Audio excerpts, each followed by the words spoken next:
नमस्कार, मैं रंतोष कुमार अपने YouTube चैनल रंतोष कॉम्पिटिटिव क्लासेस में आप सभी का स्वागत करता हूं। आज का जो क्लास है वह CHSL 2024 का मैथमेटिक्स का सेट प्रैक्टिस लेकर आप सभी के बीच आया हूं। ठीक है, यदि मेरा सेट प्रैक्टिस आप लोगों को अच्छा लगे तो हमारे चैनल को सब्सक्राइब जरूर करिएगा और अपने दोस्तों के बीच इसे शेयर भी करिएगा।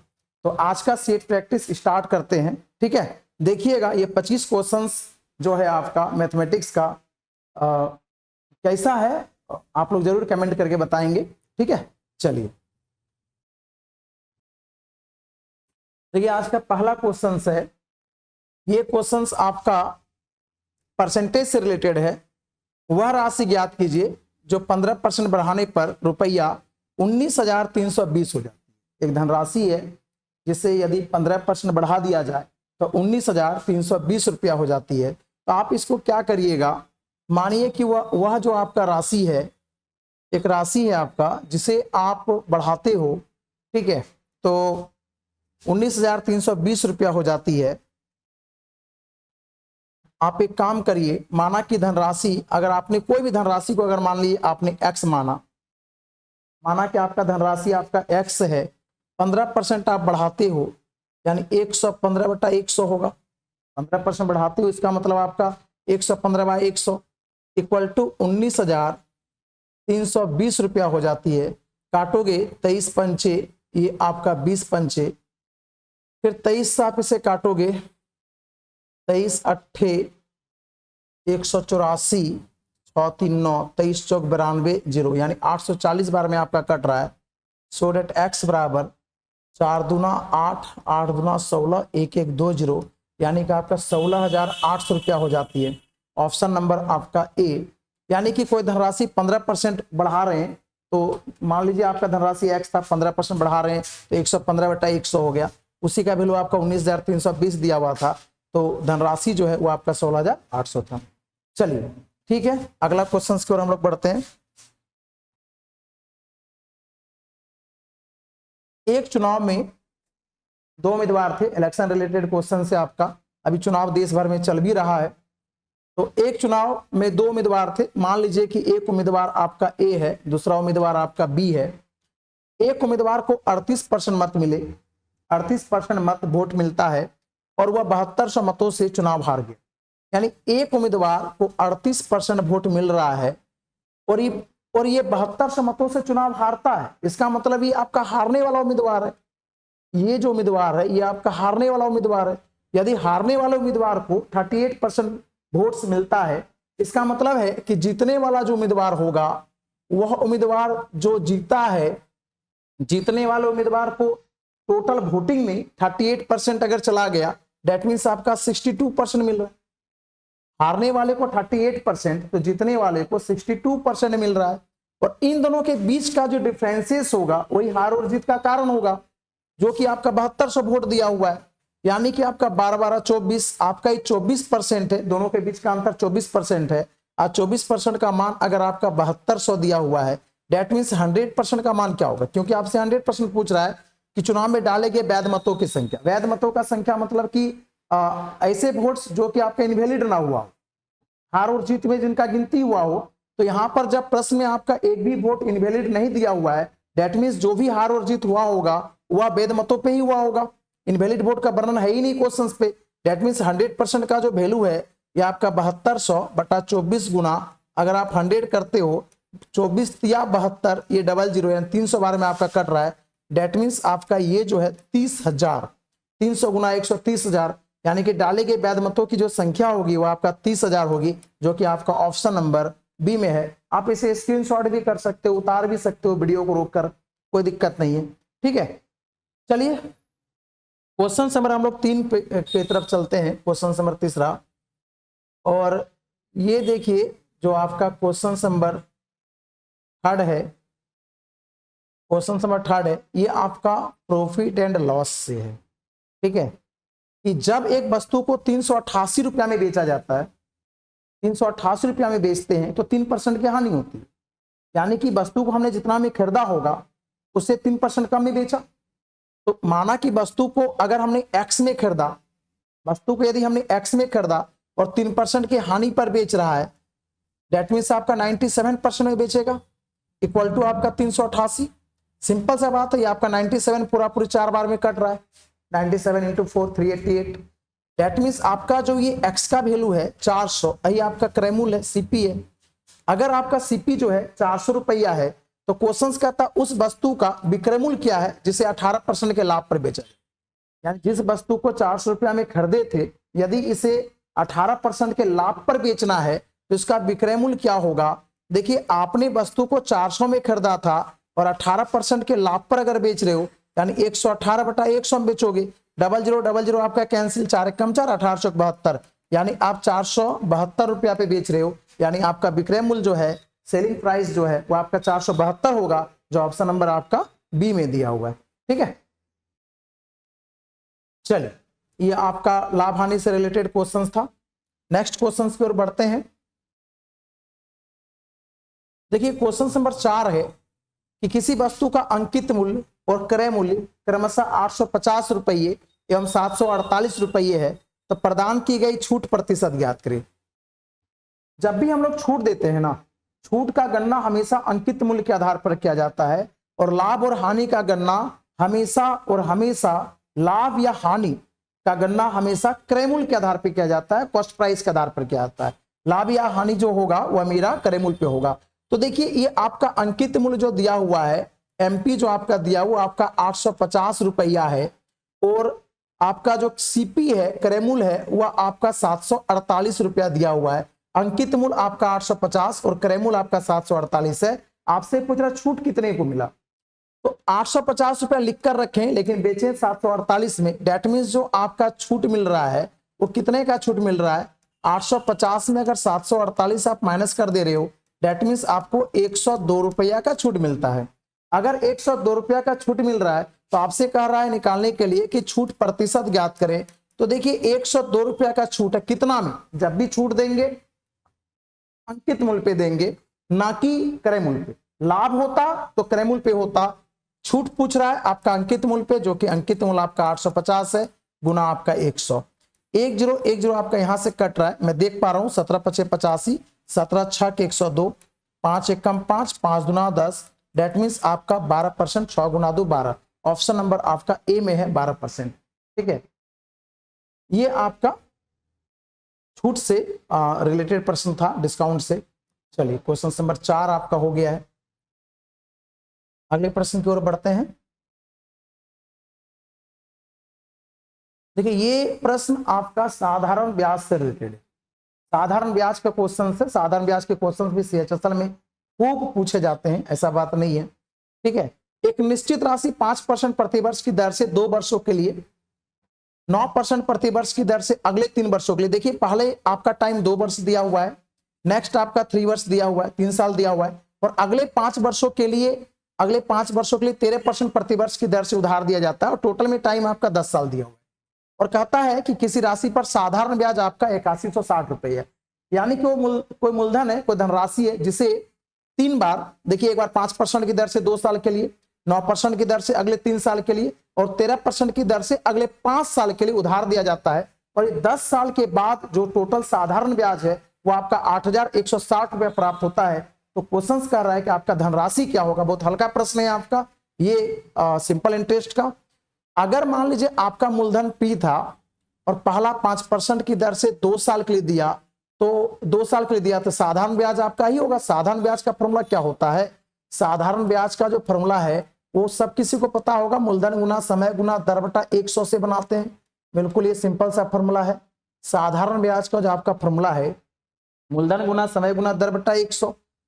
नेक्स्ट देखिएगा, मूलधन आपका वही है, मूलधन आपका वही रहता है, लेकिन 9% की दर से, 9% की दर से अगला 3 साल के लिए लगाते हैं। फिर इसी धनराशि को 13% की दर से अगले 5 साल के लिए लगाते हैं, और टोटल मिला के इसे जो आपका ब्याज मिलता है वो 8160 रुपया मिलता है। साधारण ब्याज इसे आपका 8160। अब देखिए, यहाँ गुना करोगे, 5 गुना 2 10p/100। आप ना ऊपर नीचे नहीं काटना, इसलिए नहीं काटना चूंकि कैलकुलेशन नहीं काटने के बाद ही आपका आसान है। 9 या 27p/100, और यहाँ पर आप देखो 13×5 = 65p है, बाय आपका 100। इक्वल टू 8160 है। देखोगे सबको जोड़ो, ये आपका 65 और 10 75, 75 और 27 यानी 102, क्योंकि नीचे सबका 100 है हर में, तो लॉस लेने का जरूरत भी नहीं है, डायरेक्ट आपका ऐड हो जाएगा। ठीक है, क्योंकि नीचे का हर आपका समान है। 102/100 का मान 8160 है। अगर आप इसे काट रहे हो तो 8 बार में कटेगा डायरेक्ट, 8 एक कम 8, 8 दूना 16, 80 बार में आपका कट रहा है। और मूलधन जो है ये आपका 80 गुना 100, डेट मीन्स आपका 8000 है। मूलधन आपका 8000, जो कि आपका ऑप्शन नंबर ए में है। ऑप्शन नंबर ए में आपका 8000 रुपया दिया हुआ। आप इसे एक बार स्क्रीनशॉट ले सकते हो। ठीक है, चलिए नेक्स्ट क्वेश्चन की ओर बढ़ते हैं। देखिए ये जो प्रश्न है आपका, ये चक्रवृद्धि ब्याज का क्वेश्चन है। क्वेश्चन कर रहा है यदि कोई धनराशि, यदि कोई राशि, ठीक है, धनराशि राशि एक ही चीज है। यदि कोई राशि चक्रवृद्धि ब्याज पर वार्षिक रूप से संयोजित होने पर 4 वर्षों में तिगुनी हो जाती है। देखिए 4 वर्ष में तिगुनी होती है, सबसे बड़ी बात है 4 वर्षों में कोई धनराशि आपका तिगुनी हो जा रही है, 4 वर्षों में तिगुनी हो जा रही है, तो समान ब्याज दर पर यह राशि कितने वर्षों में 81 गुनी हो जाएगी। देखिए चक्रवृद्धि ब्याज का एक सिंपल सा फॉर्मूला है, ए बराबर P 1 + r/100 to the power T. ये चक्रवृद्धि ब्याज निकालने के लिए मिश्रधन निकालने का फॉर्मूला है। इससे फिर आपका मिश्रधन में मूलधन घटा दोगे तो इसी फॉर्मूला से चक्रवृद्धि ब्याज भी निकाल लोगे। तो a बराबर p 1 + r/100 to the power T, ये आपका फॉर्मूला है। ये टोटल को ना आप इस तरह के प्रश्न को सॉल्व करने के लिए, ये जो आपका टोटल, इसे आप x मान लीजिए, इसे आपने x मान लिया। और देखिए समय आपका 4 साल है, समय की जगह में 4 लिख दिया, तिगुनी हो जाती है, मिश्रधन की जगह में 3 लिख दिया। क्योंकि तिगुनी हो जाती है यानी जो मिश्रधन होगा वो आपका 3 हो गया। माना कि अगर मूलधन 1 था तो मिश्रधन आपका 3 होगा। क्वेश्चन कह रहा है कि समान ब्याज दर पर कितने वर्षों में 81 गुनी हो जाएगी। अच्छा बोलिए 81 करने के लिए 3 के पावर में अगर 4 रखेंगे तो 81 होगा, 3 तिया 9 या 27 या 81। अगर आपका इधर पावर में हमने 4 लिखा तो समय के भी पावर में मैं 4 दूंगा, और 81 गुनी जो है x का पावर 16 यानी 16 वर्षों में आपका 81 गुनी हो जाएगी। आप लिख सकते हो इस प्रश्न में कि 16 वर्षों में ये आपका जो है 81 गुनी हो जाएगा। हालांकि ये लिखने का जरूरत नहीं है, लिखने का जरूरत नहीं, आपका ऑप्शन में 16 वर्ष ऑप्शन नंबर डी पे है, जो कि आपका उत्तर आप डी करके निकल सकते हो। ठीक है, चलिए एग्जाम में तो जितना जल्द हो सके उतना जल्द बनाना है। आप इसे स्क्रीनशॉट ले सकते हो। चलिए क्वेश्चन नंबर 7 लेकर आए हैं, और ये प्रश्न आपका क्रिकेट से रिलेटेड है। एवरेज का प्रश्न है। एक बल्लेबाज अपनी 11वीं पारी में 88 रन बनाता है, जिससे उसका रनों का औसत 4 बढ़ जाता है। 11वीं पारी के बाद उनके रनों का औसत क्या होगा। यानी अगर 11वीं पारी में कोई बल्लेबाज 88 रन बनाता है, इसका मतलब 10 पारी तक उनके रनों का कुछ औसत तो है। 10 पारी तक अगर उन्होंने एक्स के औसत से रन बनाया था, 11वीं पारी में यदि उसने 88 रन बनाया और 11वीं पारी के बाद उनके रनों का औसत 4 बढ़ गया, सेटिंग तो आपको बस यही करना है कि 10 पारी तक के रनों का औसत मान लीजिए आपका x था, 11वीं पारी में उन्होंने 88 रन बनाया तो 11 पारी के बाद रनों का औसत 4 आपका बढ़ जाता है। सेटिंग तो आपका ही है। डेट मीन्स आपका 10x प्लस आपका 88 इक्वल टू 11x प्लस 11 चौक 44। अगर इधर घटा दोगे तो आपका 44 इक्वल टू 11 में 10 चला गया 1x, x का मान 44 आ गया। इसका मतलब है 10 पारी तक के रनों का औसत 44 था। क्वेश्चन आपसे पूछ रहा है कि 11वीं पारी के बाद उनका औसत क्या होगा। तो 11वीं पारी के बाद औसत तो 4 बढ़ रहा है, उनका 4 औसत उनका 4 बढ़ता है। पहले आपका 44 था, 4 बढ़ गया, यानी आपका उत्तर कितना होगा 48। 11वीं पारी के बाद उनका औसत 48। आप इसे स्क्रीनशॉट भी ले सकते हो, कोई दिक्कत नहीं है। ठीक है, और अगर हमारा कैलकुलेशन करने का तरीका प्रश्न अच्छा लगे तो जरूर से जरूर चैनल को सब्सक्राइब करके अपने दोस्तों के बीच शेयर करेंगे, ताकि हमारा भी उत्साह बना हुआ रहेगा। ठीक है, चलिए अगले क्वेश्चंस की तरफ बढ़ते हैं। ये भी प्रश्न आपका एवरेज से रिलेटेड है, आपका औसत का प्रश्न है। निम्नलिखित आंकड़ों का औसत ज्ञात करें। इसमें करना क्या होता है, करना कुछ नहीं है कि जितना आपका डाटा दिया 1.2, 1.73 है, 3.8 है, 10.5 है, 17.3 है और आपका 24.5 है, तो इन सबों को जोड़ना है। और जोड़ करके जितना होगा 1 2 3 4 5 6 7, टोटल में 7 है, तो सभी को जोड़ के अगर टोटल आपका 7 संख्या देवा तो 7 से आपको भाग करना है। तो सबको अगर आप जोड़ेंगे 1.2 है प्लस आपका 1.7 है प्लस आपका 3 है प्लस आपका 4.8 है, फिर आपका 10.5 दिया हुआ है, अगेन आपका 17.3 है, अगेन आपका 24.5 है। तो टोटल आपका जो है 1 2 3 4 5 6 7 था, 7 से आपने भाग लगाना है। सबको अगर आप जोड़ेंगे ना, सबको अगर आप जोड़ेंगे तो जोड़ के आपका 63 आ रहा है। सबको जोड़ेंगे जोड़ के आपका कितना आएगा 63। अगर उससे आप 7 से भाग करोगे तो आपका उत्तर आएगा 9। इसका मतलब जो है आपका औसत जो है 9, जो कि आपका ऑप्शन नंबर कितने पे आपका ए में है। तो इस प्रकार के ही प्रश्न पूछे जाते हैं एग्जाम में, ठीक है। कुछ प्रश्न हल्के होते हैं, कुछ प्रश्न आपका हार्ड होते हैं, ठीक है। चलिए अगले प्रश्न की ओर बढ़ते हैं हम लोग। 8 प्रश्न हो चुका है। CHSL के एग्जाम हो चाहे CGL का एग्जाम हो, टोटल आपका मैथमेटिक्स से 25 क्वेश्चंस पूछे जाते हैं। हालांकि 25-25 का वेटेज सभी पेपर का होता है, मैथमेटिक्स, जीके, जीएस, रीजनिंग और इंग्लिश का।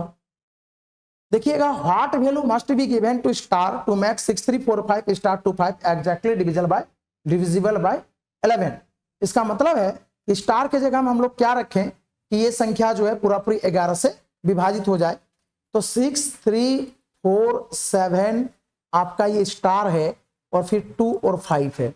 देखिएगा होता क्या है कि कोई भी संख्या 11 से पूरा पूरी तब करता है जब उनके सम या विषम स्थान के अंकों का योग का अंतर, सम या विषम स्थानों के अंकों के योग का अंतर या तो 0 हो जाए या फिर 11 का गुणज हो। तो चलिए अगर हम देखते हैं, अगर मैं यहां पर पहले लिख रहा हूं सम स्थानों के, अगर सम स्थानों का अगर मैं योग देखता हूं, देखिए थोड़ा सा लॉन्ग करके ही बता दे रहा हूं ताकि कुछ आपको समझ में भी आ जाए, ठीक है, कि कैसे करके आपका लॉन्ग बनता है। अगर सम स्थानों का अगर योग कर दें तो सम स्थान का योग 3 7 2 आना तो ही चाहिए, 3 7 और 2 ही है। 3 है आपका 7 है प्लस आपका 2, 7 3 10 8 2 12। अगर मैं विषम स्थानों के अंकों का योग निकाल दूं, विषम स्थानों के पूरा का पूरा लिख देता हूं अंकों का योग। चलिए विषम स्थानों का अगर अंकों का योग निकालूं तो क्या होगा आपका 6 है, 4 है, स्टार है और 5 है। 6 प्लस 4 प्लस स्टार प्लस 5, 6 4 10 5 15 और 15 प्लस आपका क्या होगा स्टार। अगर 15 प्लस स्टार दिया हुआ है दैट मीन्स इन दोनों का अंतर या तो 0 हो जाए। देखते हैं लेकर, अगर आपका 15 प्लस स्टार है -12 इक्वल टू अगर मैं 0 करता हूं तो आप देखो 15 में 12 चला गया तो आपका तो 3 बचेगा और 3 प्लस आपका star equal to 0 that means star equal to -3 plus 3 है उधर चल जाएगा बराबर का -3 होगा। कभी भी क्या यहाँ पर -3 डाल करके -3 लिख करके क्या ये संख्या को कंप्लीट कर पाएंगे? नहीं, ये तो संभव नहीं, माइनस लिख करके संख्या को कंप्लीट नहीं किया जाता। यानी आपका जो ये 0 है, अंकों का योग का जो अंतर था 0 लिया, ये आपका संतुष्ट नहीं कर रहा। अगर आपका ये संतुष्ट नहीं कर रहा है तो क्या लेंगे? तो आपके पास ऑप्शन है कि अगर आपके पास ऑप्शन है कि यदि आपका अंकों का अंतर, अंकों के योग का अंतर अगर 0 लेकर संतुष्ट नहीं हुआ तो आप देखो यहां पर अंकों का अंतर 11 ले लो। अगर आप 11 लेते हो तो फिर वही बात है 3 और 3 प्लस आपका स्टार इक्वल टू 11 और सो डेट आपका स्टार इक्वल टू 11 में 3 चला गया तो आपका 8, जो कि ऑप्शन नंबर आपका सी में है। ऑप्शन नंबर कहां है आपका? सी में। इस प्रकार से आप चेक कर सकते हो, ठीक है, कि 0 लेकर के आपका उत्तर नहीं आया, 0 लेकर आपका उत्तर नहीं आया तो आपने जो है 11 लिया और 11 लेकर आपका उत्तर आ, ठीक है। नेक्स्ट क्वेश्चन की ओर बढ़ते हैं। क्वेश्चन नंबर आपका 10 होगा। देखिएगा दी एलसीएम ऑफ, आपको एलसीएम निकालना है। एलसीएम निकालने के लिए दिया, ये भिन्न वाला है और ऐसा एलसीएम एग्जाम में पूछा जाता है, भिन्न वाला। देखिएगा 18/5 है, 6/5 और 18/125 है। तो भिन्नों का आपका लॉसो जो होता है ना बाबू, देखिए थोड़ा अगर मैं आपको समझाना चाहूं कि भिन्नों का जो एलसीएम होता है, भिन्नों का एलसीएम आपका कैसे निकलता है, तो भिन्नों का एलसीएम निकालने का तरीका है कि पहले आप अंशों का, जिसको निकालने के लिए बोलेगा अंशों का आपको एलसीएम निकालना है और बटे आपका हरों का जो है, हरों का एचसीएफ होगा। अगर भिन्नों का एलसीएम निकालने के लिए बोलेगा तो अंश का एलसीएम निकालना है और हर का आपका क्या निकालना है? एचसीएफ निकालना। इसी तरह से अगर मान लीजिए प्रश्न में आपको एचसीएफ निकालने के लिए बोल दे कि भाई भिन्नों का एचसीएफ क्या होगा, तो एचसीएफ आपका निकलेगा अंश का एचसीएफ बटे हर का एलसीएम, यानी जो निकालने के लिए बोलेगा उसे आपको ऊपर निकालना है। तो अगर इस प्रश्न का अगर एलसीएम निकालना है, मान लीजिए इस प्रश्न का एलसीएम निकालना है, तो भिन्नों का एलसीएम, भिन्न आपका क्या है 18 है, फिर आपका क्या 6 है, फिर आपका क्या 18 है। तो 18 6 18 का आपको एलसीएम निकालना है, और ये जो आपका 5 है और 125 है, इसका आपको एचसीएफ निकालना है। ठीक है, तो 18 6 18 का एलसीएम आपका 18 होगा, 18 6 18 का एलसीएम आपका 18 होगा, और 5 5 125 का एचसीएफ लोगे तो आपका 5 होगा, और 18 को 5 से भाग करोगे तो 3.6 आएगा, जो कि ऑप्शन नंबर आपका बी में है। ठीक है, चलिए नेक्स्ट क्वेश्चन की तरफ बढ़ते हैं। क्वेश्चन नंबर 11 भी आपका एलसीएम एंड एचसीएफ से रिलेटेड प्रश्न है। ध्यान दीजिएगा, यदि दो संख्याओं के एचसीएफ और एलसीएम का गुणनफल, इनमें से एक गुणनफल आपका दिया हुआ है 3321 और इनमें से एक संख्या आपका 369 है, तो दूसरी संख्या निकालने के लिए कहता है। देखिए ये तो बहुत सिंपल सा एक फॉर्मूला है कि एलसीएम एचसीएफ में, कि एलसीएम और एचसीएफ का जो गुणनफल होता है वह दो संख्याओं के गुणनफल के बराबर होता है।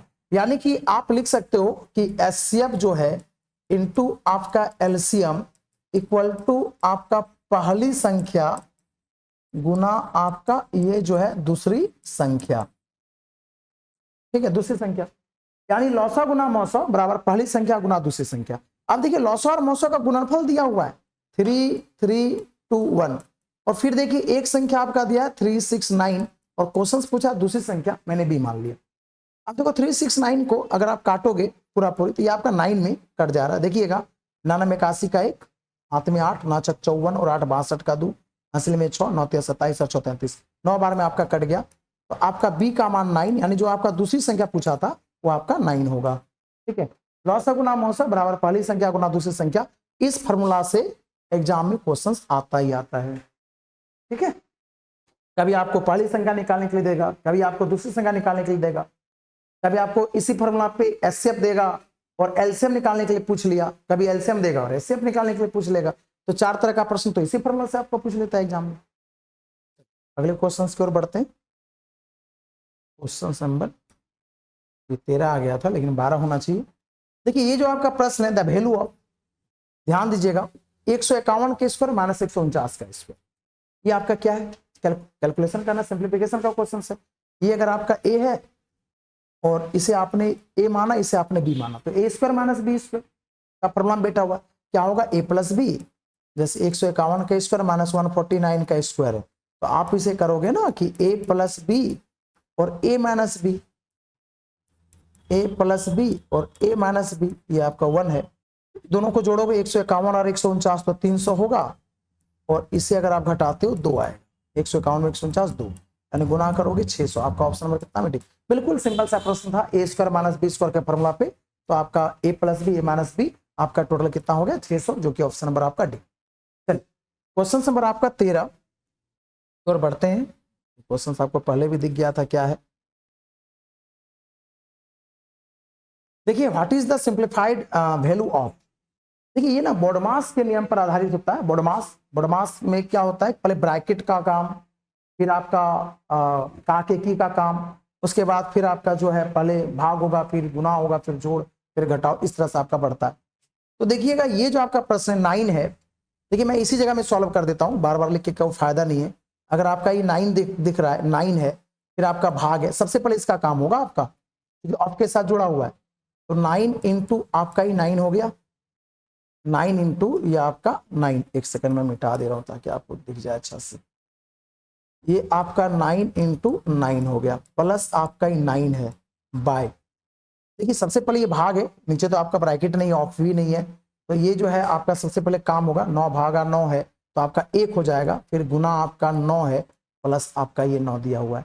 अब देखिए यहाँ पर क्या है कि 9 है, भागा है आपका 9 9 81 और प्लस फिर आपका 9 है, और बटे 9 1 कम 9 9, आप जोड़ दोगे 18, नीचे तो आपका 18 ही होना है।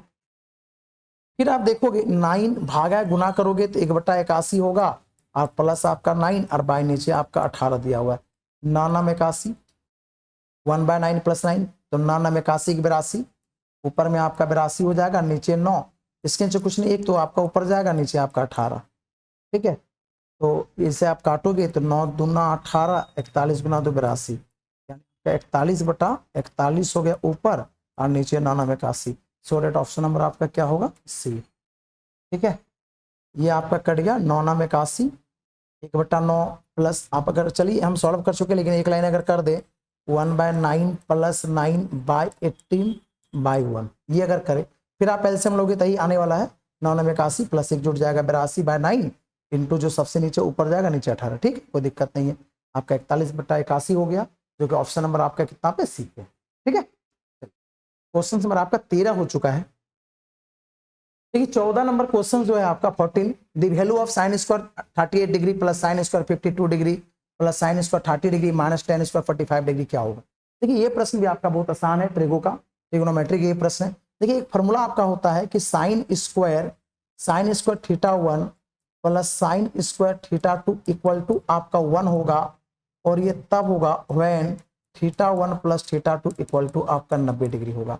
अगर ये फॉर्मूला आपको याद है और डिग्री का वैल्यू अगर आपको याद है तो ये प्रश्न आपको बहुत आसान हो जाएगा। Sine square θ1 plus sine square θ2 equal to आपका 1 होगा जब θ1 प्लस θ2 इक्वल टू 90 डिग्री। आप देखो यहाँ पर 38 है, यहाँ पर आपका 52 है, तो ये दोनों जुड़ करके तो आपका 1 हो जाएगा।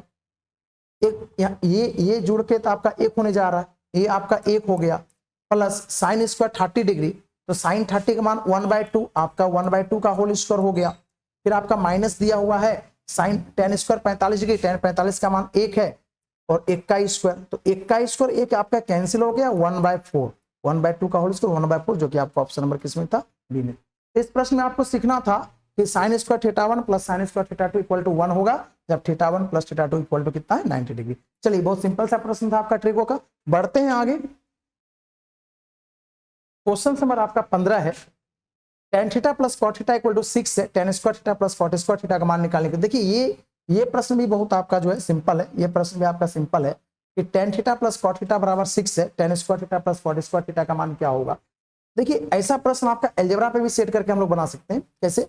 मैं आपको बताता हूं कि देखिए tan थीटा है और प्लस आपका ये cot थीटा इक्वल टू आपका 6 दिया हुआ है, स्क्वायरिंग पूछा है, तो आपको इसका मतलब है कि दोनों तरफ स्क्वायर करना होगा। a प्लस बी का होल स्क्वायर में आपका ये बैठ गया, तो ये आपका a स्क्वायर प्लस आपका ये B square, a square plus B square, ठीक है, प्लस आपका 2ab, 2 आपका ये tan theta into cot theta equal to आपका 36, 6 का स्क्वायर 36। देखिए निकालने के लिए तो बोला है आपका tan स्क्वायर थीटा प्लस आपका ये cot स्क्वायर थीटा प्लस, देखिए tan theta into cot theta का मान आपका 2 इक्वल टू आपका 36। इसका मतलब अगर ये 2 उधर चला गया तो आपका 34 उत्तर होना चाहिए। tan square theta plus cot square theta 36 में 2 चला गया, आपका उत्तर 34 है। ठीक है, आपका उत्तर क्या होगा? 34। ठीक है, आपका उत्तर जो है 34 हो गया। जैसे कि देखिएगा ये अलजेब्रा में कैसे सेट होता, if x plus 1/x equal to k दिया हुआ है, मान लीजिए x plus 1/x equal to k है, तो सिंपल सा फंडा है कि x square plus 1/x square जो है वो आपका k स्क्वायर माइनस 2 होगा। जितना बार स्क्वायर करेंगे उतना बार वर्ग करके आपका 2 घटाएंगे। तो tan थीटा को अगर हम x मान लेते तो cot थीटा 1/x, जो कि cot इक्वल टू 1/10 होता, इक्वल टू आपका मान दिया हुआ था 6, तो आप इजी में यहाँ कर सकते थे कि एक्स स्क्वायर प्लस 1 जो एक्स स्क्वायर है, 6 का स्क्वायर 36 में 2 चला गया 34, तो आप ऐसे ही बना सकते। तो और अलजेब्रा से रिलेटेड क्वेश्चंस आपका इसी प्रकार का ट्रिगो में भी सेट किया जाता है, ट्रिग्नोमेट्री में भी सेट किया जाता है। ठीक है, आपका 34 हो गया, 15 नंबर आपका हो चुका है। चलिए आगे बढ़ते हैं। शायद आपका आगे जो है प्रश्न दिख रहा है हाइट एंड डिस्टेंस का। देखिए हाइट एंड डिस्टेंस का प्रश्न है कि 45 मीटर ऊंचे, शायद इसका इंग्लिश जो है थोड़ा सा मिसप्रिंट हुआ है, आप देख लीजिएगा। इंग्लिश जो इसका ट्रांसलेट है थोड़ा सा आपका टाइपिंग मिस्टेक है, देख लीजिएगा। 45 मीटर ऊंचे पेड़ की जमीन पर छाया की लंबाई, मान लीजिए आपका ही एक पेड़ है, कि आपका एक पेड़ है जो कि आपका 45 मीटर ऊंचा है, जमीन पर इसका जो छाया है वो आपका 15√√3 दिया हुआ है। सूर्य का उन्नयन कोण, इस सूर्य का उन्नयन कोण पूछा है क्या होगा, उन्नयन कोण पूछा है क्या होगा, थीटा का मान क्या होगा। देखिए परपेंडिकुलर दिया हुआ है, आपका ये बेस दिया हुआ है, तो अगर आप ये tan थीटा में लेके चलोगे, tan थीटा बराबर क्या होगा, थीटा के सामने की भुजा को लंब बोलते हैं, ये आपका आधार होगा। ठीक है, तो tan थीटा बराबर लंब बटा आधार, तो लंब आपका 45 है, आधार आपका 15√√3 है, 15 कम 15, 15 या 45, √3 को √3 से गुना करोगे तो आपका 3, tan थीटा का मान √3 है, so that theta equal to कितना होगा 60 डिग्री। और क्वेश्चन कहता है सूर्य का उन्नयन कोण क्या होगा, तो आपका 60 डिग्री, ऑप्शन नंबर ए पे। ऐसा प्रश्न आपको एग्जाम में खूब पूछता है। ठीक है, आगे करें। देखिए समकोण त्रिभुज से रिलेटेड आपका ये प्रश्न है।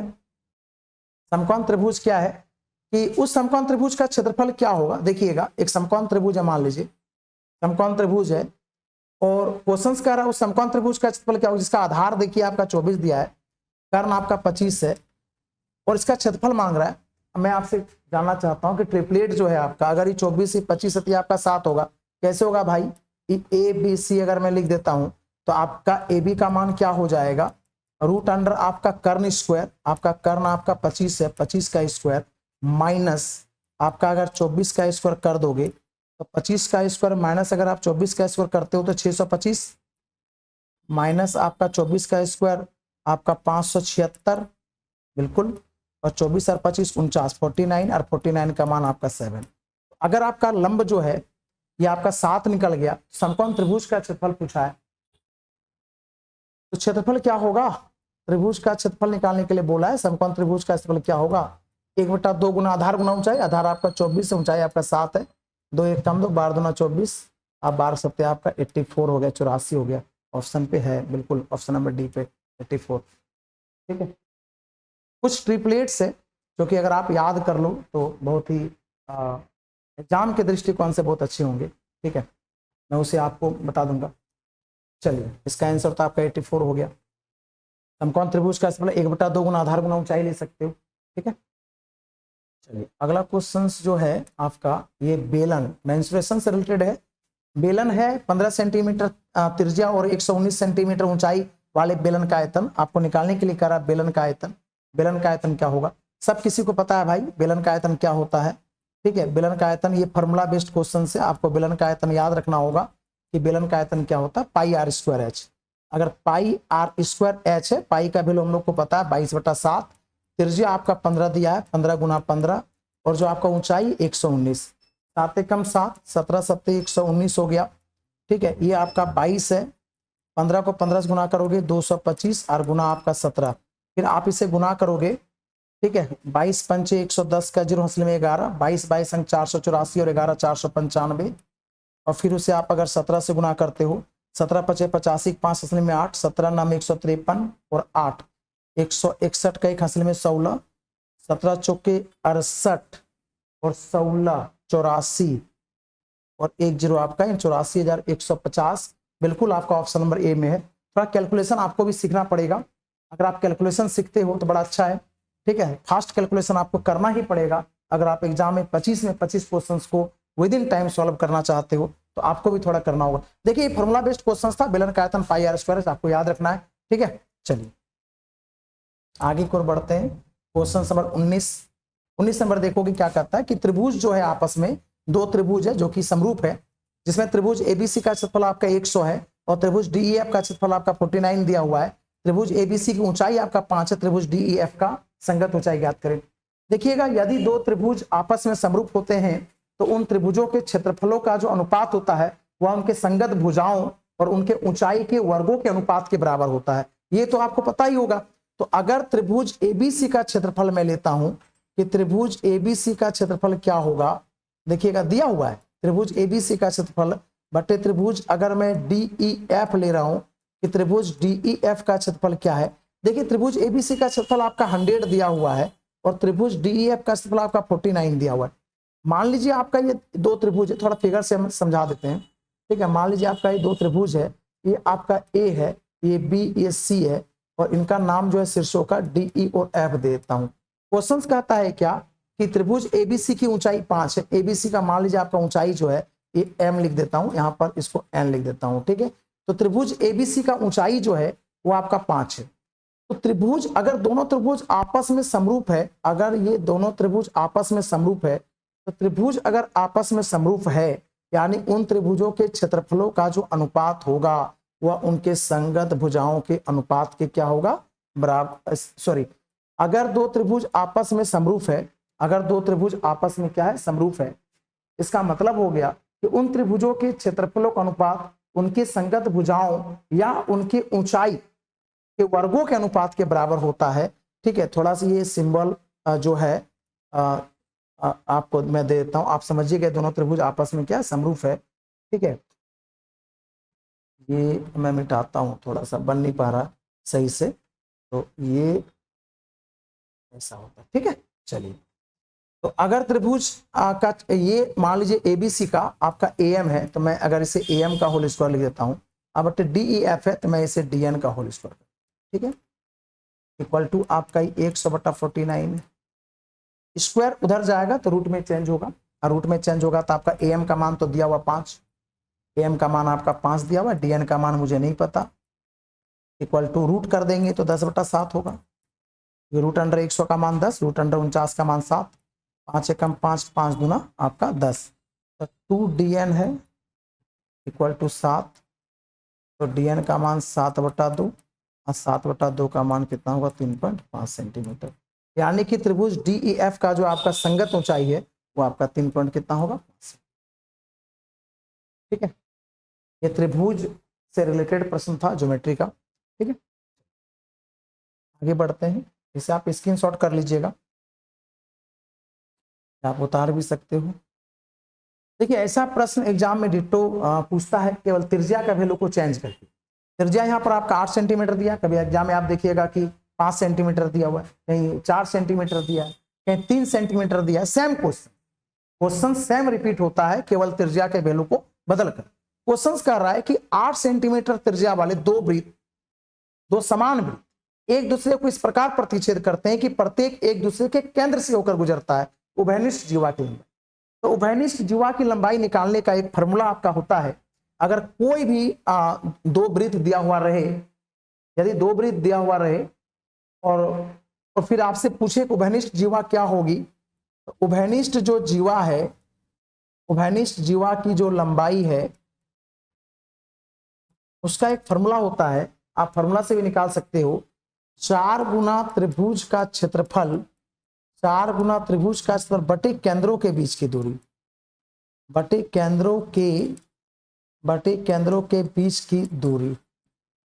4 गुना त्रिभुज का क्षेत्रफल बटे केंद्रों के बीच की दूरी से आप जो है इजी वे निकाल सकते हो। ठीक है, उभयनिष्ठ जीवा की लंबाई। लेकिन देखिए ये प्रश्न और भी आपका आसान हो जाता है, क्योंकि क्वेश्चन में कह रहा है कि 8 सेंटीमीटर त्रिज्या वाले दो समान वृत्त एक दूसरे के केंद्रों से होकर गुजरती है, तो उभयनिष्ठ जीवा की लंबाई क्या होगी। यदि प्रश्न में ऐसा दिया हुआ रहे कि एक दूसरे के केंद्र से होकर गुजरे और दोनों वृत्त समान हो, तो उभयनिष्ठ जीवा की लंबाई का, उभयनिष्ठ जो जीवा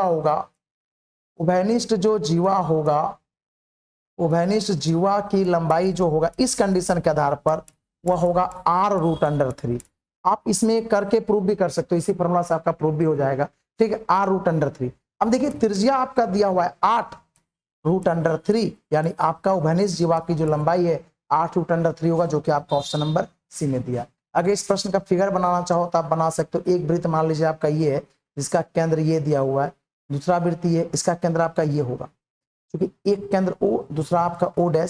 ठीक है, ये जो वृत्त है आपका इसका केंद्र ये है और ये दूसरा वृत्त जो है इसका केंद्र O' है। ठीक है, दोनों एक दूसरे के केंद्र से होकर गुजर रही। देखिए ये वाला वृत्त इसके केंद्र से और ये वृत्त इसके केंद्र से, तो ये जीवा की लंबाई आपसे पूछ रहा था, ये आपका AB मान लीजिए ये जीवा है, उभयनिष्ठ जीवा ही होगा। ये जीवा की लंबाई आपसे पूछ रहा था जिसका के मान आपका 8√3 आया है। ठीक है, ऐसा प्रश्न एग्जाम में आपको हमेशा केवल त्रिज्या का मान बदलकर, मान लीजिए आप क्वेश्चन में दे दे कि 5 सेंटीमीटर त्रिज्या वाले दो समान वृत्त एक दूसरे के केंद्र से होकर गुजरती है, तो उभयनिष्ठ जीवा की लंबाई क्या होगा, तो आपका उत्तर 5√3, 5√3। अगर आपका 4 सेंटीमीटर देगा तो 4√3, यानी केवल त्रिज्या के मान को बदलकर क्वेश्चंस को केवल सेट किया जाता है और इसमें कुछ नहीं है। आप याद रखेंगे, बहुत इंपॉर्टेंट क्वेश्चन है ये आपका। ठीक है, एक बार आप इसे स्क्रीनशॉट ले लें। इस फॉर्मूला से भी आप बना सकते हो, 4 गुना त्रिभुज का क्षेत्रफल बटे केंद्रों के बीच की दूरी। ठीक, देखिए ये putting the value getting the result से आंसर लाएंगे। इसका क्वेश्चन आपका दिया हुआ है, अलजेब्रा का प्रश्न है आपका, if a + b + = 0 then find the value of a² + b² + c² by a² - b²। देखिए इस पे आधारित ना a² + b² + c² = 0 है, इस पे आधारित ना। देखिए ये पहला प्रश्न है एक इसी पे आधारित जो है आपका, अगर शर्त आपका कंडीशन दिया हुआ रहेगा a plus B plus C बराबर 0, ठीक है। एक दूसरा प्रश्न आपसे पूछता है same, A square plus B square plus C square बटे B square minus A C. और एक तीसरा प्रश्न पूछता है इसी पे आपका, और वह प्रश्न आपका होता है A square plus B square plus C square minus C square, A square plus B square plus C square by C square minus A B. तीनों प्रश्न में से कभी भी एग्जाम में कोई एक पूछता है। शर्त आपका दिया हुआ रहेगा A plus B plus C बराबर 0, प्रश्न ये। शर्त आपका दिया हुआ A plus B plus C बराबर 0, क्वेश्चन आपका A square plus B square plus C square बटे B square minus A C. शर्त आपका A plus B plus C बराबर 0, क्वेश्चन आपका A square plus B square plus C square by C square minus A B. तीनों प्रश्न का उत्तर आपका 2 होगा। आप यहां का भी आंसर आप 2 कर सकते हो, इसका भी आपका उत्तर 2 होगा और इसका भी उत्तर आपका 2 होगा। यानी कि आप इसको रट्टा मार के एग्जाम में जा सकते हो कि अगर ये प्रश्न आपका आ रहा है तो आपका उत्तर 2 होगा। भाई 2 कैसे होगा? आप इसे लॉन्ग भी सॉल्व कर सकते हो। नहीं तो देखिए कि अगर प्रश्न में आपका दिया है ए प्लस बी प्लस सी बराबर 0, तो तीनों का कोई एक ऐसा मान ले लीजिए कि जोड़ के 0 आए। माना कि अगर हमने ए का मान 2 ले लिया, बी का मान -1 लिया और सी का मान -1 लिया, तो 2 और -1 इक्वल टू -2 और प्लस -2 आपका कट जाएगा, तो रिजल्ट तो आपका 0 हो जाएगा। अब देखिए A square plus B square plus C square, A की जगह मगर मैं 2 डाल दिया, 2 का स्क्वायर, बी की जगह -1 है, -1 का स्क्वायर, सी की जगह -1 है, -1 का स्क्वायर। ध्यान से देखिएगा, बाय ए स्क्वायर की जगह आपका 2 का square minus B C, B की जगह -1 और सी की जगह पर आपका -1 है। अब देखिए आप इसे सॉल्व कीजिए, 2 का स्क्वायर 4, यहाँ पर एक 5 एक 6, ऊपर जोड़िएगा आपका 6 आएगा, 2 का square 4 minus minus plus 1 plus minus minus, यानी कि देखिए माइनस माइनस प्लस हो जाएगा आपका प्लस और फिर माइनस है तो -1, तो 6 बाय आपका 4 में 3 गया, 4 में 1 गया 3 और 6/3 का मतलब आपका कितना हो गया 2। तो देखिए putting the value getting the result से इस प्रश्न का उत्तर निकाल सकते थे। आपका अलजेब्रा का प्रश्न है और ये तीनों एक कंडीशन पे रिलेटेड आपका ये 3 क्वेश्चन एग्जाम में आता है। तीनों में से कोई भी एक आपका आ जाए, आपका उत्तर 2 ही होगा। इस प्रकार के प्रश्न को आप अपने मन से कुछ ना कुछ वैल्यू रख करके संतुष्ट करिए और फिर उसका मान रख करके आप उत्तर निकालने का प्रयास कीजिए, क्योंकि एग्जाम में आपको प्रत्येक क्वेश्चन को सॉल्व करने का बहुत कम समय मिलता है, कम समय में आपको सॉल्व करना है। तो एक बार आप इसे स्क्रीनशॉट ले लीजिए, ठीक है। चलिए अगले प्रश्न की ओर बढ़ते हैं। 22 नंबर, एक संख्या और 20 का मध्यानुपाती 50 है। देखिए मध्यानुपाती आपको निकालने के लिए कह रहा है, मध्यानुपात द मीन प्रोपोर्शनल, ठीक है, the mean proportional of between a number and 20 is 50, what is the number. देखिए अगर मध्यानुपाती निकालने के लिए बोल रहा है, कोई भी संख्या रहे, मान लीजिए आपका कोई संख्या, एक संख्या x है, दूसरा संख्या मान लीजिए आपका y है, और आपको इसका मध्यानुपाती निकालने के लिए कह रहा है। मान लीजिए आपका इसका मध्यानुपाती निकालने के लिए कह रहा है, दो संख्या, माना कि एक संख्या x है, दूसरा संख्या y है, और इसका आपको बोल रहा है कि मध्यानुपाती निकालिए। तो मध्यानुपाती आपका निकलेगा √x × y। ये आपका फॉर्मूला, आप इसे लॉन्ग से भी हम प्रूव कर सकते हैं, लेकिन अभी आप फॉर्मूला देखिए, मध्यानुपाती बराबर √x × y। अब देखिए एक संख्या और 20 का मध्यानुपाती आपका 50 है। माना कि एक संख्या आपका a है और एक संख्या 20 है, और इसका मध्यानुपाती 50 दिया हुआ है, ठीक है। तो मध्यानुपाती आपका 50 दिया हुआ है, यानी मध्यानुपाती 50 है बराबर √, आपका a × 20। क्योंकि एक संख्या a है, दूसरा संख्या 20 है, मध्यानुपाती 50, रूट इधर आएगा तो आपका स्क्वायर में चेंज होगा, 50 का स्क्वायर बराबर a × 20। अब देखिए 50 × 50 आप कर सकते हो, चूंकि स्क्वायर में इक्वल टू आपका a × क्या होगा 20। 1 0 0 तो आप काट सकते हो, 2 1 कम 2, 25 × 2 बराबर 50 होगा, और इसलिए a का मान 25 × 5 125 हो गया। यानी कि जो संख्या होगी वो आपका 125, जो कि ऑप्शन नंबर आपका ए में है। तो ये फॉर्मूला आपके लिए बहुत इंपॉर्टेंट होगा मध्यानुपाती निकालने के लिए। यदि किसी भी दो संख्या का मध्यानुपाती निकालने के लिए बोलेगा तो √x y करके निकाल सकते हो, ठीक है। यहाँ पर एक संख्या अज्ञात है, a है, और दूसरी संख्या 20 दिया हुआ था, और उस क्वेश्चन का जो इस क्वेश्चन का मध्यानुपाती ही आपका 50 दिया हुआ है, हमने निकाल दिया 125, जो कि ऑप्शन नंबर आपका ए में। ऐसा क्वेश्चन भी एग्जाम में आपको, खास करके CHSL का एग्जाम में आपको हमेशा देखने को मिले। नेक्स्ट क्वेश्चन की ओर बढ़ते हैं। अब क्वेश्चन समाप्ति की ओर है। क्वेश्चन नंबर आपका देखिए ये 23 है, 23, जो कि टाइम एंड वर्क का क्वेश्चन है। बहुत ही आसान सा क्वेश्चन टाइम एंड वर्क का लेकर आए हैं। ए किसी काम को 15 दिन में कर सकता, तो छोटा दिख रहा है मैं बड़ा कर दिया।